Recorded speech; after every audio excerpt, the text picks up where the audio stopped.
ओम अज्ञानतिमिरान्धस्य ज्ञानाञ्जनशलाकया शुष्करुष्मिलितं येन तस्मै श्रीगुरुवे नमः।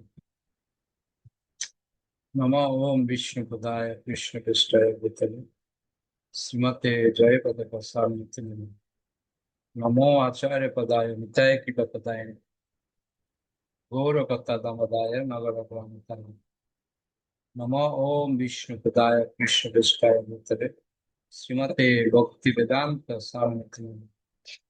नमस्ते सरस्वती देवी गौरवाणी प्रचारिणी निर्विशेष शून्यवादी पाश्चात्य देश गुरुवे गौरचंद्राय राधिकाय तदालय कृष्णाय कृष्ण भक्ता तद्भक्ताय नमः। हरे कृष्ण। निर्मला माता जी करो। হরে কৃষ্ণ প্রভু প্রণাম। ছিল সুত গোস্বামীর পিতা রোমহর্ষণের হয়েছিল সেই সমস্যা। তিনিও ছিলেন অতীব বিদগ্ধ জন, কিন্তু মাতা জি একটু জোরে পড়ুন, শোনা যাচ্ছে না। হরে কৃষ্ণ প্রভু শোনা যাচ্ছে এখন? হরে কৃষ্ণ হ্যাঁ, এবার শোনা যাচ্ছে। শোনা যাচ্ছে প্রভু? হ্যাঁ হ্যাঁ হ্যাঁ।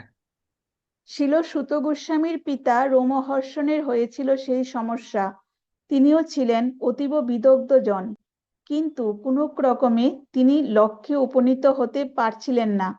সারমর্ম হৃদয়ঙ্গম হচ্ছিল না। খানিকটা বিনয় নম্রতার অভাব ছিল।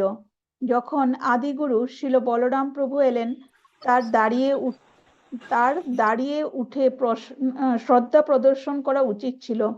ব্যাপারটা সামান্য নয়, বিশেষত যখন পরমেশ্বর প্রভু স্বয়ং আগমন করেন।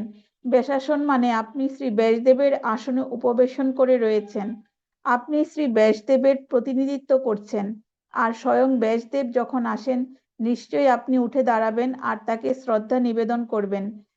তিনি যদি বলেন এখন বসো, প্রবচন সভা হোক, তাই তখন করতে হয়। তেমন পরমেশ্বর ভগবান শ্রী বলরাম স্বয়ং এসেছিলেন, কিন্তু তিনি ভাবছিলেন আমি আসনে বসে আছি, কাউকে আমার শ্রদ্ধা দেখাতে হবে না। কোনো ক্রমে তার অন্তর্দৃষ্টি কলুষিত হয়ে পড়েছিল। তা না হলে কেন শ্রী বলরাম তার কাছে এগিয়ে এসে একটি ছোট কুশাঘাতে তার প্রাণবায়ু হরণ করে নিলেন? নিঃসন্দেহে রোমহর্ষণ ছিলেন মহাপণ্ডিত, তা না হলে সমস্ত মহর্ষিদের সামনের সারিতে বসতেন না। কিন্তু তাকে কেন আসন থেকে দূর করে দেওয়া হলো? কেন তাকে নামিয়ে দেওয়া হয়েছিল?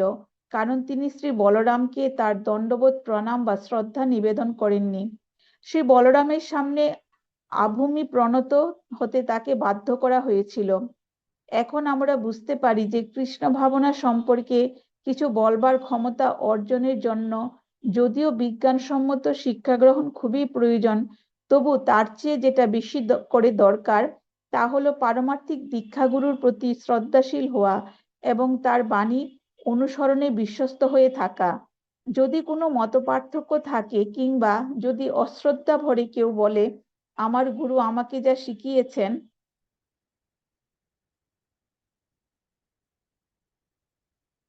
তার তার থেকে ভিন্ন কিছু আমি জানি, তাহলে সেই লোকটির মহত্বের লক্ষণ সেটা নয়, বরং সে যে রোমহর্ষণের মতো অযোগ্য তারই লক্ষণ সেটা। বিনয়ী নম্র শিষ্য হলো যে শিষ্য পারমার্থিক দীক্ষাগুরুর নির্দেশ শ্রদ্ধা সহকারে প্রতিপালনে জীবন উৎসর্গ করে। ভগবান নৃসিংহদেবের আবির্ভাব। প্রহ্লাদ মহারাজের একমাত্র দোষ ছিল তিনি পরমেশ্বর ভগবান বিষ্ণুকে স্মরণ করত। হিরণ্যকশিপু ত্রিজগতের অধীশ্বর হয়েছিল, দেবরাজ ইন্দ্রকে জয় করেছিল।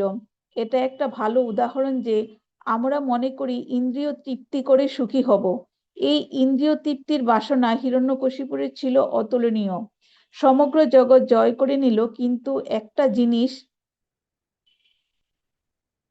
জিনিসকে সে জয় করতে পারল না। সে তার ইন্দ্রিয়কে জয় করতে পারেনি। প্রহ্লাদ মহারাজ বলেছেন যারা ইন্দ্রিয়কে জয় করতে পারেনি তারা কখনো শান্তি পায় না। পঞ্চ কর্মেন্দ্রিয়, পঞ্চ জ্ঞানেন্দ্রিয় এবং মন দিয়ে আমাদের এই স্থূল শরীরটি গঠিত হয়েছে। ইন্দ্রিয়ের যারা সেবা করে থাকে তাদের বলা হয় গোদাস। যারা ভগবানের সেবায় নিজের ইন্দ্রিয়কে নিযুক্ত করে থাকেন তাদের বলা হয় গোস্বামী। গোদাস মানে প্রবল মাত্রায় ইন্দ্রিয় তোষণ। গোস্বামী হতে গেলে আমাদের ইন্দ্রিয়কে ভগবানের সেবায় নিযুক্ত করতে হবে। ভগবানের সেবা হচ্ছে গোস্বামী হওয়ার একমাত্র উপায়। ভগবানের সেবায় আমাদের ইন্দ্রিয়কে ব্যবহার করে শান্তি লাভ করতে পারি। ইন্দ্রিয়ের দাস ছিল এই হিরণ্যকশিপু, যদিও তার অসীম ক্ষমতা ছিল তার ইন্দ্রিয়কে সেবা করতে। হিরণ্যকশিপু পরমেশ্বর ভগবান বিষ্ণুর গুণগান সহ্য করতে পারেনি। তাই তিনি প্রহ্লাদ মহারাজকে বলেন, কি স্পর্ধা তোমার? আমি হচ্ছি এই জগতের সবচেয়ে শক্তিশালী, তুমি আমার পূজা না করে বিষ্ণুর সেবা করো? এবার তোমাকে শেষ করে দেব, দেখি তোমার সেই পরমেশ্বর ভগবান তোমাকে বাঁচাতে আসে কিনা, আমি দেখতে চাই। তারপর হিরণ্যকশিপু বলল, এই স্তম্ভটির মধ্যে তোমার ভগবান আছে কি? প্রহ্লাদ মহারাজ বলেন, আমার ঈশ্বর সর্বত্র বিরাজমান, তিনি সমস্ত স্থানেই অবস্থান করেন। তখন হিরণ্যকশিপু বলেন, তুমি আমার পুত্র নও, তোমার আমি মস্তক ছেদন করব, দেখি আমার চেয়ে শক্তিশালী তোমার বিষ্ণু এসে তোমাকে রক্ষা করে কিনা। তারপর যেই হিরণ্যকশিপু তরবারি উত্তোলন করে প্রহ্লাদ মহারাজকে হত্যা করতে উদ্যত হলেন, ঠিক সেই সময় ভীষণ গর্জন করে সেই স্তম্ভ থেকে অর্ধেক নর ও অর্ধেক সিংহরূপী ভগবান নৃসিংহদেব বেরিয়ে এলেন। হিরণ্যকশিপু দেখছেন এ অসুর না মানুষ, এ তো অসুরও নয় আর মানুষও নয়। হিরণ্যকশিপু ব্রহ্মার কাছ থেকে বর পেয়েছে, কোনো অসুর তাকে মারতে পারবে না, কোনো মানুষ তাকে মারতে পারবে না। ভগবানের শক্তি অসীম অপরিমিত। যারা অসুর তারা চিন্তা করতে পারে না, অনুমান করতে পারে না, কল্পনা করতে পারে না ভগবানের শক্তি কতটা। তাই হিরণ্যকশিপু চিন্তা করলেন, কোনো অসুর আমাকে মারতে পারবে না, দেবতা মারতে পারবে না, কোনো মানুষ মারতে পারবে না, তাহলে কে আমাকে মারতে পারে? কিন্তু ভগবান শ্রীহরি যে অর্ধেক মানুষ এবং অর্ধেক পশুর রূপ হবে, সেটা হিরণ্যকশিপু চিন্তা করতে পারেনি। পরমেশ্বর ভগবানের এত শক্তি আছে, যে কোনো জায়গায়, যে কোনো অবস্থায়, যে কোনো ভাবেই হোক, তিনি তার ভক্তকে রক্ষা করেন। সেজন্য বিষ্ণুই হচ্ছেন পরমেশ্বর ভগবান। তাই হিরণ্যকশিপু সমস্ত সৈন্যগণ নৃসিংহদেবের উপর আক্রমণ করতে উদ্যত হলে নৃসিংহদেবের প্রলয়াগ্নির দ্বারা তারা ভস্মীভূত হলো। তখন হিরণ্যকশিপু বলেন, এবার আমি বুঝেছি তুমি বিষ্ণু, আমাকে মারতে এসেছো, কিন্তু আমাকে কেউ মারতে পারবে কি? আমি অমর, আমার মতো যোদ্ধা কেউ নেই। এভাবে হিরণ্যকশিপু তখন নৃসিংহদেবের উপর আক্রমণ শুরু করে। বিভিন্ন অস্ত্র নিয়ে তিনি নৃসিংহদেবকে আঘাত করার চেষ্টা করেও বিফল হয়েছে। হিরণ্যকশিপু নৃসিংহদেবের প্রলয়াগ্নির মতো জ্যোতি দেখতে পেল, আর সেই জ্যোতির মধ্যে হিরণ্যকশিপু অদৃশ্য হয়ে গেল। যেহেতু হিরণ্যকশিপু অসুর, তাই সে ঢাল তলোয়ার নিয়ে আবার নৃসিংহদেবকে আক্রমণ করতে উদ্যত হলো, কিন্তু কিছুই করতে পারল না। নৃসিংহদেব হিরণ্যকশিপুকে ধরে একটি পোকার মতো টেনে নিয়ে তাকে দরজার সামনে নিয়ে গেলেন। তারপর নৃসিংহদেব হিরণ্যকশিপুকে তার হাঁটুর উপর স্থাপন করে তার তীক্ষ্ণ ধারালো নখ দিয়ে ছিঁড়ে ফেললেন। কারণ ব্রহ্মার কাছ থেকে সে সমস্ত বর লাভ করে নিয়েছে, ঘরের ভিতরে বা বাইরে তাকে মারতে পারবেন না, কিন্তু ঘরের দরজা ঘরের ভিতরে বা বাহিরে নয়।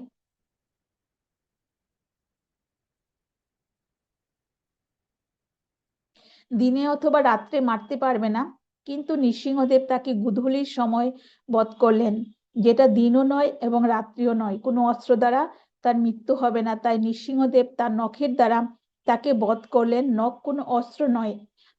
এইভাবে হিরণ্যকশিপুকে প্রদত্ত ব্রহ্মার সমস্ত বর বজায় রেখে অদ্ভুত ভাবে তাকে হত্যা করলেন। নৃসিংহদেবের সমস্ত কেশরাশি আকাশে ছড়িয়ে গেল। তার চোখ থেকে যে প্রলয়াগ্নির মতো জ্যোতি বের হতে লাগলো, তার দ্বারা সূর্য চন্দ্র ঢাকা পড়ে গেল। সমস্ত পাহাড় পর্বত উৎপাটিত হয়ে যাচ্ছে। স্বর্গের দেবদেবীগণ আকাশ থেকে পুষ্পবৃষ্টি শুরু করতে লাগলো। ব্রহ্মা, ইন্দ্র, শিব, পিতৃলোক, সিদ্ধলোক, গন্ধর্ব, যক্ষ, তপলোক, সুনন্দ, কুমুদ সবাই ভগবান নৃসিংহদেবের কাছে গিয়ে স্তবস্তুতি করতে লাগলেন। এ সম্বন্ধে শিল প্রভুপাদ বলেছেন, ভগবানের প্রতি সুদৃঢ় বিশ্বাস থাকার জন্য ভগবান প্রহ্লাদ মহারাজকে রক্ষা করলেন। তাই যারা কৃষ্ণ ভাবনামৃত গ্রহণ করে ভগবানের চরণে আত্মসমর্পণ করেন, ভগবান সবসময় তাদের সমস্ত বিপদ থেকে রক্ষা করে থাকেন। নরসিংহদেব আমাদের হৃদয়ে বিরাজ করেন। তিনি আমাদের হৃদয়ে অবস্থান করে আমাদের সমস্ত অজ্ঞাতরূপ অন্ধকার দূর করে দিব্য জ্ঞান দান করেন। আশা করি আপনারা সবাই ভগবান নরসিংহদেবের কাছে শুদ্ধ ভক্তি প্রার্থনা করবেন। জয় শ্রী নৃসিংহদেব ভগবান কি জয়। ওকে। হরে কৃষ্ণ প্রভু, প্রণাম। আচ্ছা, আজকে যে একটা নতুন ভাবে আমরা নিয়ম চালু করব, সেটা হচ্ছে প্রথম একজন পড়ার পর আমরা কি কি আমরা মূল পয়েন্ট পেলাম, কোনটা আমাদের জীবনের জন্য গুরুত্বপূর্ণ, সেটা আমরা একবার পুনরালোচনা করব। আজকে যে আমরা পড়লাম, এখান থেকে কোন বিষয়টা আপনার জন্য খুব গুরুত্বপূর্ণ মনে হলো, বা কোনটা আমাদের জীবনে পরিবর্তন আনতে পারে মানে, কে বলতে চান? এই যে সুনির্মলা মাতাজি পড়লেন, এখান থেকে সুনির্মলা মাতাজি বলুন। হরে কৃষ্ণ প্রভু। প্রভু, যে কোনো অবস্থাতেই আমাদেরকে সর্বদা ভগবানকে স্মরণ রাখতে হবে এবং ভগবানের চরণে আত্মসমর্পণ করতে হবে। এটা নৃসিংহদেবের এটা থেকে এটা আমি বললাম আর কি। হরে কৃষ্ণ প্রভু। Okay, আর কেউ? এবার একটা মূল পয়েন্টে আসি। প্রত্যেকে শুনেছেন, তারপর আমি একবার পয়েন্ট আউট করছি এটা, যে বিষয়টা খুব গুরুত্বপূর্ণ পয়েন্ট।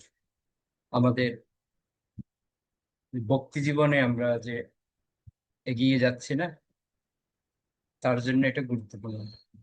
সেটা হচ্ছে কি, যার কৃপায় আমরা ভাগবত পেয়েছি, তিনি হচ্ছেন কে? সুত গোস্বামী। যদিও বা আগে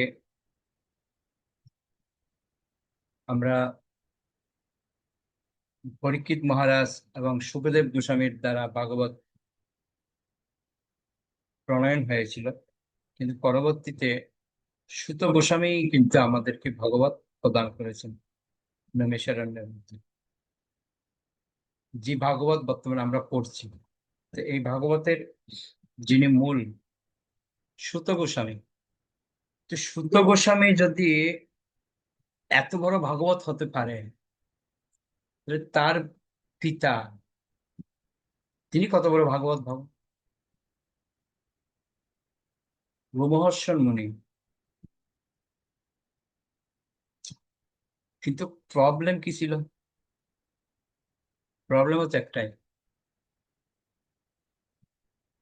কাউকে সম্মান করা, এটাই হচ্ছে সমস্যা। আমরা অনেক সময় যে পদের গর্বে, অর্থাৎ উপাধির গর্বে গর্বিত হয়ে আমরা অপরকে সম্মান করতে ভুলে যাই। এই জিনিসটাই কিন্তু আজকে এখানে আমরা মূল পয়েন্ট হিসেবে আমরা পেলাম এটা। যখন রোমহর্ষণ মুনি সমস্ত মুনি ঋষিদের সামনে, তখন কিন্তু সুত গোস্বামী কিন্তু পাঠ শুরু করেনি, পাঠ দিচ্ছিলেন কিন্তু রোমহর্ষণ মুনি। যত ঋষিদেরকে পাঠ দিচ্ছিলেন, সেটা রোমহর্ষণ মুনি পাঠের জন্য বসেছেন।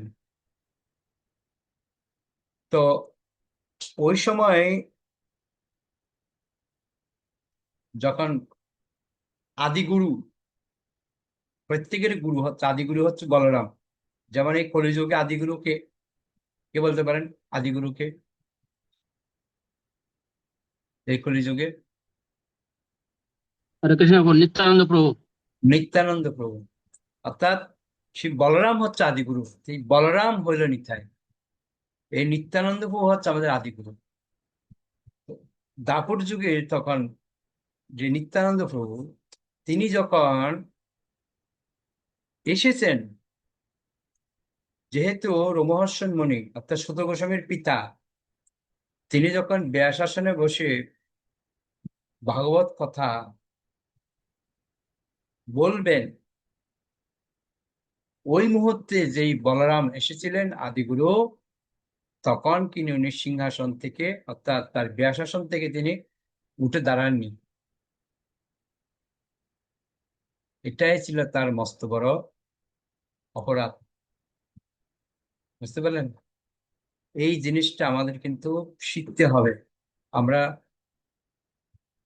অনেক জ্ঞান লাভ করছি, বাস্তবিক অর্থে কি বর্তমান সমাজে আমরা দেখতে পাই অনেক জ্ঞানীর অভাব নেই, প্রত্যেকে অনেক জ্ঞান লাভ করছে, পণ্ডিত হচ্ছে, এত জ্ঞান লাভ করছে, কিন্তু জ্ঞানের কোনো প্রভাব নিজের উপর প্রভাবিত হচ্ছে না। যাকে সোজা বাংলা ভাষায় বলা হয় জ্ঞান লাভ করছে কিন্তু কাণ্ড জ্ঞান নেই, যাকে বলা হয়। তো ঠিক সেরকম আমরা যেন এগুলো না করি। আমাদের যখন কোথাও আমরা ক্লাস দিচ্ছি বা ব্যাস আসনে বসে আছি, হয়তো এমন সময় অনেক বড় একজন সিনিয়র বক্তা আমাদের সামনে এসে গেছে, তৎক্ষণাৎ উঠে দাঁড়িয়ে ওনাকে সম্মান করা আমাদের কর্তব্য। যে কতটা আমরা উম, পাই, ভক্তি রসমের সুন্দর গ্রন্থ আমাদের শিখাচ্ছেন। যদি কোনো পূজারী যখন আরতি করছে ভগবানের, এমন সময় যদি কোনো গুরুদেব, কোনো যদি সন্ন্যাসী যদি আসে, যদি কেউ না থাকে, তৎক্ষণাৎ উনি গিয়ে তাকে পুজো বন্ধ করে তাকে সম্মান করানোর কথা বলা হচ্ছে।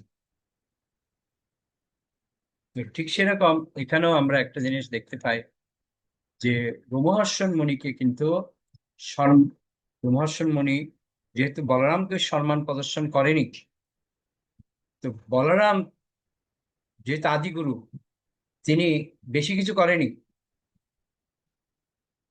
ওই মুহূর্তে সবার সামনে জাস্ট ঘাস একটা ঘাস নিয়ে এরকম ছুঁড়ে মেরেছে, তৎক্ষণাৎ তার প্রাণ নিয়ে নিয়েছে। বুঝতে পারছেন তো? শুধু একটাই কারণ, সম্মান করেন, শ্রদ্ধা করেন। বলা হচ্ছে রোমহর্ষণ মুনি নিঃসন্দেহে মহাপণ্ডিত ছিলেন, কিন্তু একটা মাত্র ভুল হয়েছে, যে সিংহাসনে ছিলেন, ব্যাসাসনে ছিলেন, বলরাম যেহেতু এসেছিলেন তাকে সম্মান করেনি বিধায় তার এই পানিশমেন্ট। তো উনি তো খুব ভাগ্যবান যে স্বয়ং বলরাম ওনাকে শিক্ষা প্রদান করেছেন, কিন্তু আমরা তো সেরকম শিক্ষা পাচ্ছি না। কেউ আমাদেরকে শাসন করবে, বর্তমান জগৎ হয়ে গেছে কেউ শাসন নিতে চায় না। বর্তমান জগৎ হচ্ছে দুর্যোধনের বন্ধু যেরকম কর্ণ, সবাই এর কর্ণের মতো বন্ধু চায়, যে আমার দোষটাকে কিছু বলবে না, সহযোগিতা করবে। ওই জন্য আমরা শিখতে পাই না। ওই জন্য এখান থেকে আমাদের সব থেকে বড় একটা শিক্ষার বিষয় হচ্ছে সম্মান প্রদর্শন করা। আপনি যে স্থানেই থাকুন না কেন, বা আপনি হয়তো বড় জায়গায় ক্লাস দিচ্ছেন, ওখানে হয়তো অনেক বড় একজন বক্তা শিখেছেন, উঠে দাঁড়িয়ে তাকে সম্মান করতে হবে, তাকে প্রণাম করতে হবে, দণ্ডবত প্রণাম করতে হবে। এটা হচ্ছে শিক্ষণীয় বিষয়। এটাই আমাদেরকে শিখাচ্ছে। আমরা কি করি না, উপাধি আমাদের যে পদের অহংকারের ফলে আমরা বসে থাকি, ও উনি কি আছে, আমার মতো আমি পাঠ দিল না। এগুলির জন্য আমরা না করি। শুধু গ্রন্থ পড়ে গেলে হবে না। আমরা প্রতিদিন গ্রন্থ পড়ে গ্রন্থ শেষ করছি, কি লাভ গ্রন্থ শেষ করে যদি জীবনে প্রয়োগ না করতে পারলাম? তো যে আমি আজকে থেকে চিন্তা করছি যেটা আমরা পড়বো সেটা মূল বিষয়টা আমরা একটু আলোচনা করব। দ্বিতীয় পয়েন্টটা হচ্ছে কি, যে ভগবান নৃসিংহদেব এর কথা বলছেন, এখানে একটাই বিষয় আমাদেরকে ক্লিয়ার করছেন। প্রভুপাদ কি বলছেন দেখুন। প্রভুপাদের বক্তব্য হচ্ছে একটাই, ভগবানের প্রতি যদি আমাদের সুদৃঢ় বিশ্বাস থাকে, তাহলে অবশ্যই ভগবান আমাদের রক্ষা করবেন। তার বাস্তব প্রমাণ হচ্ছে প্রহ্লাদ মহারাজকে যেরকম রক্ষা করেছেন। তো ঠিক সেরকম যারা কৃষ্ণ ভাবনামৃত গ্রহণ করবে, ভগবানের চরণ আত্মসমর্পণ করবেন, তাদের সমস্ত রকমের বিপদ থেকে তিনি রক্ষা করবেন, এই বিষয়ে কোনো সন্দেহ নেই। বুঝতে পারলেন?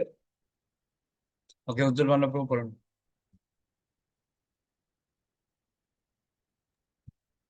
হরে কৃষ্ণ প্রভু প্রণাম।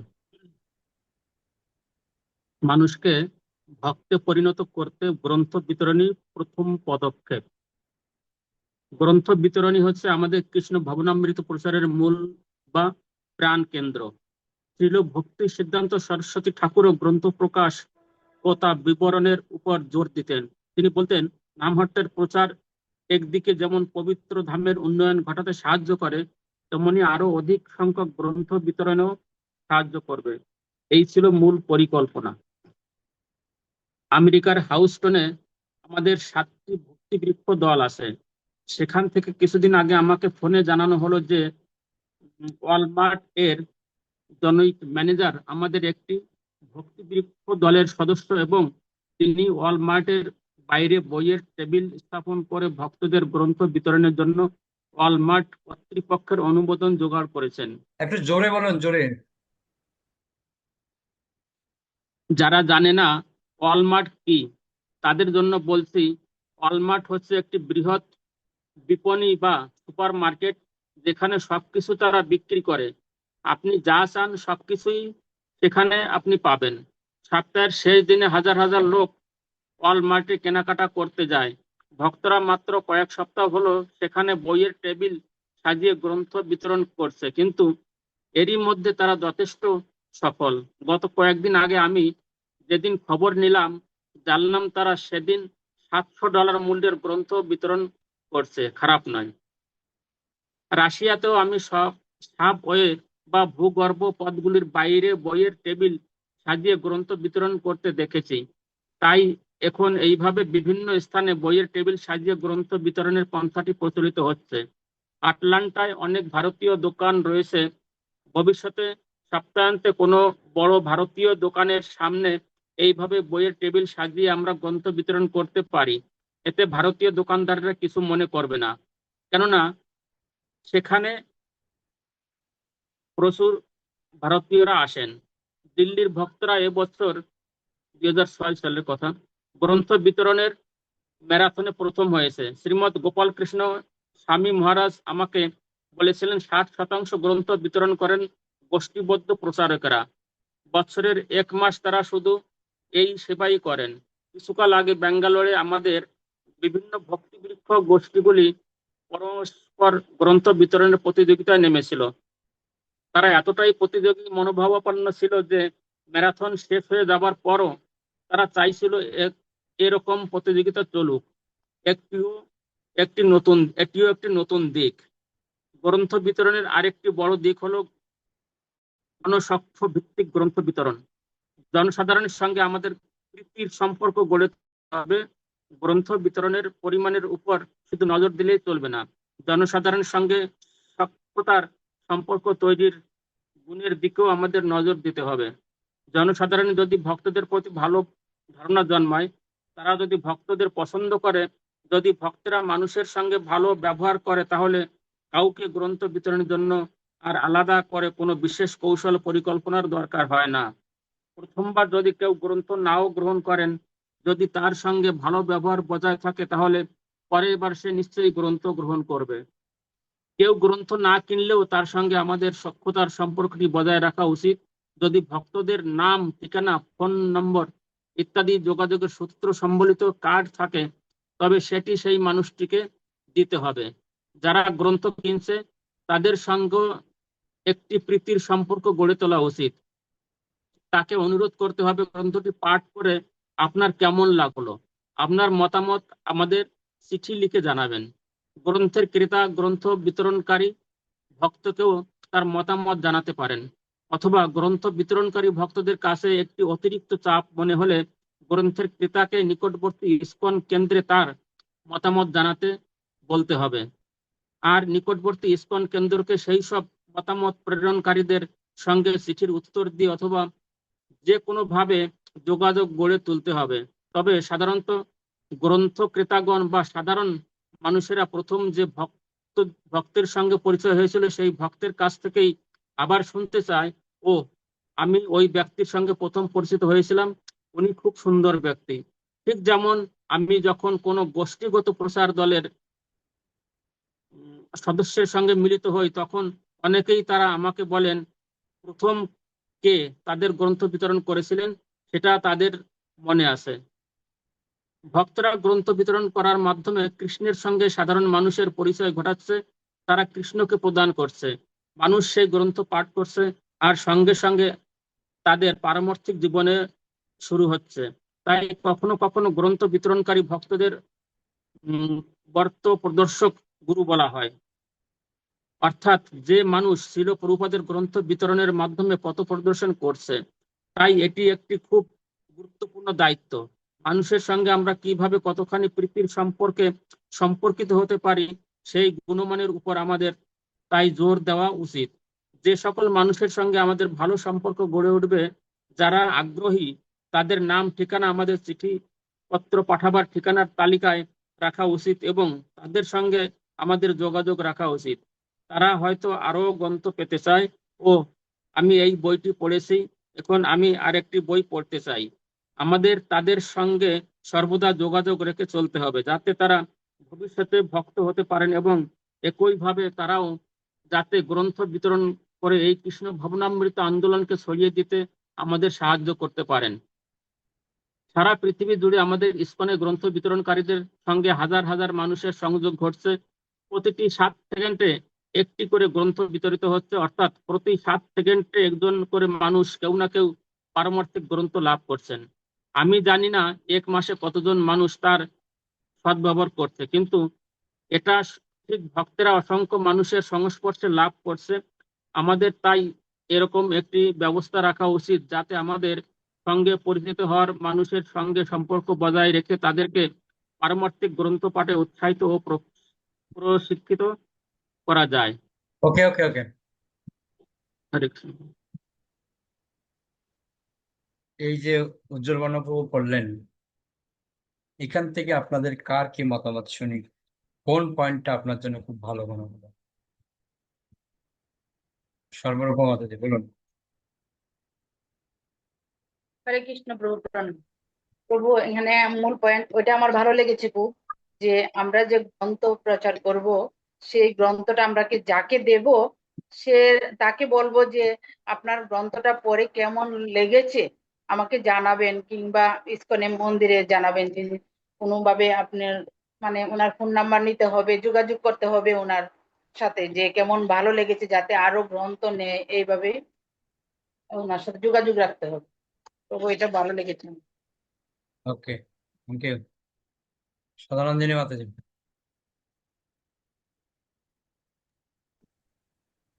হরে কৃষ্ণ প্রভু প্রণাম। আমার ওই জায়গাটা ভালো লেগেছে, মানে যেখানে বলেছেন যে আমাদের কত পরিমাণে বই গ্রন্থ বিক্রি হলো, সেটা দিকে নজর না দিয়ে যারা গ্রন্থ কিনতে এসছে তাদের সঙ্গে সখ্যতা গড়ে তুলতে হবে। আমার এই জায়গাটা খুব ভালো লেগেছে। হরে কৃষ্ণ। ওকে, অচ্যুত অচিন্ত্য প্রভু, আপনার কি ধারণা শুনি, কি বুঝলেন? উজ্জ্বল বর্ণপ্রভু বলুন। হরে কৃষ্ণ প্রভু প্রণাম। এখানে আমরা মানে গ্রন্থ প্রচারের দুটো তিনটে নতুন পন্থা আমরা জানতে পারলাম এখানে, এটা খুব ভালো লাগে। যেমন কোনো বড় মার্টের সামনে, দোকান মলের সামনে আমরা টেবিল নিয়ে বসতে পারি, কোনো ভূগর্ভস্থ যে রাস্তা থাকে ওখানে, যেখানে মানুষ বেশি চলাচল করে, ওখানে আমরা টেবিল নিয়ে বসতে পারি। এরকম দুটো তিনটে পন্থা আমরা নতুন জানতে পারলাম। এটা আমাদের ওকে, অনেক ধন্যবাদ। অচিন্ত্য প্রভু বলুন, কেমন লাগলো আপনার? হরে কৃষ্ণ বাবু প্রণাম। বলছি প্রভু, এই যে কথাগুলো বলছে যে বই হচ্ছে আসল উদ্দেশ্য আমাদের। আহ, আমি আমার বুক স্টলে রয়েছে, তো আমি একটা সুবিধা আমার সবচেয়ে বেশি ভালো, যে আমি অনেক জানতে পারি যে কোন বই কি আছে, কি লেখা আছে। ওই বসে বসে থেকে আমি অনেক পড়ি, কিন্তু মানুষকে দিলে মানুষ সেটা পড়বে এই আশা করে দিলে কিন্তু আমাদের ওই বিক্রি বিক্রি হবে না, মানে দেওয়া হবে না। আমাদের উদ্দেশ্য হচ্ছে আমরা দিতে হবে তাকে, সে এখন পড়ুক আর পরে পড়ুক, পড়বেই। যেমন আমার নিজের অভিজ্ঞতা, আমি 2015 সালে একজন প্রথম মায়াপুরে গেছিলাম। 15 সালে যখন যাই তখন আমি ইসকন বুঝি না, কিছু বুঝি না, তখন জড়জার প্রতি পুরো পূর্ণ মাত্রায় ছিলাম। তা আমাকে জোর জবরদস্তি করে একটা চৈতন্য চরিতামৃত দিয়েছিল, তখন নিয়েছিল 1500 টাকা দাম। ওর সঙ্গে আর একটা বই গিফট দিয়েছিল, তা ওই নিয়ে এসেছিলাম, কিন্তু সেই দেখুন আমি তো ভক্তি জীবনে সেই চলে আসলাম, হয়তো 10 বছর পরে এসেছি, কিন্তু এসেছি তো। ওকে, এটাই আমাদের মাথায় রাখতে হবে। আমাদেরকে গ্রন্থ দিতে হবে, প্রচার করতে হবে, এবং তার নাম, ঠিকানা, ফোন নম্বর নিতে হবে, সে পড়ছে কিনা খবর নিতে হবে, এবং তার সাথে যোগাযোগ রাখতে হবে। এটাই আজকে আমাদের খুব বড় একটা শিক্ষা আমাদের দিয়েছে, কিভাবে আমরা গ্রন্থ প্রচার করব, কিভাবে মানুষের সংস্পর্শে আসবে। মিত্রবৃন্দ মাতাজি। হরে কৃষ্ণ প্রভু। আমার আমার প্রণাম বলছি।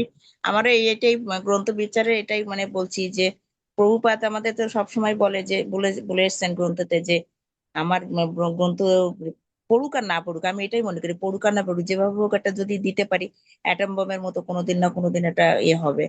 তো ওইটাই আর কি আমার প্রভুপাদ এই যে প্রচারের যে কথাটা, গ্রন্থ প্রচারের কথা বলেছে, এটা আমার ভালো পয়েন্টটা ভালো লেগেছে।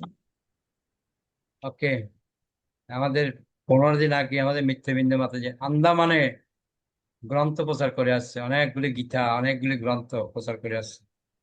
ভালো, তো ভগবানের কাছে প্রার্থনা করি যে আরো বেশি করে মাতাজি প্রচার করুন। ওকে, অনেক ধন্যবাদ সবাইকে।